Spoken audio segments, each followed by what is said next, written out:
আজকে লাউ দিয়ে দুটো রেসিপি করব এবং আপনাদের সাথে সেই রেসিপি দুটো শেয়ার করব। লাউয়ের চোকলা ভাজাও খেতে খুব টেস্টি হয়।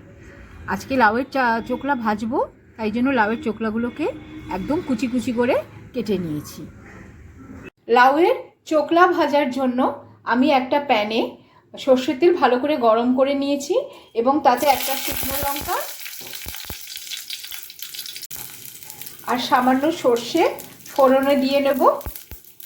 এবার কিছু বড়ি এর মধ্যে দিয়ে দেব, দিয়ে ভালো করে নাড়াচাড়া করে নেব। বড়িটা একটু লাল লাল করে ভেজে নেব।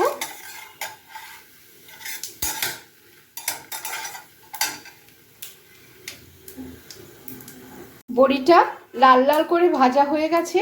এবার আমি লাউয়ের চোকলাগুলো এর মধ্যে দিয়ে দেব। এবার এর মধ্যে নুন আর হলুদ দিয়ে দেব, দিয়ে ভালো করে নাড়াচাড়া করে নেব। এবার এর মধ্যে সামান্য জল অ্যাড করে দেব, দিয়ে এবার একটা ঢাকনা দিয়ে ভালো করে ঢেকে দেব, যাতে ওটা সিদ্ধ হয়ে যায়, লাউয়ের চোকলাগুলো যাতে সেদ্ধ হয়ে যায়। লাউয়ের খোসা ভাজাটা আমার একদম হয়ে গেছে, লাউয়ের খোসাগুলো সিদ্ধও হয়ে গেছে। এবার আমি সামান্য জ্যাগারি পাউডার আর কিছু কুচনো ধনেপাতা দিয়ে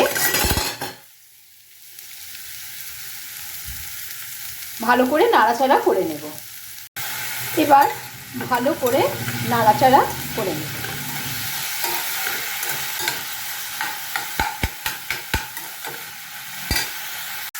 লাউয়ের চোকলা ভাজা একদম রেডি হয়ে গেছে। এবার আমি নামিয়ে রাখবো। গরম ভাতে প্রথম পাতে এটা খুব ভালো লাগবে। একবার আপনারা সবাই খেলে আপনারা বুঝতে পারবেন যে কতটা এটা টেস্টি লাগে খেতে।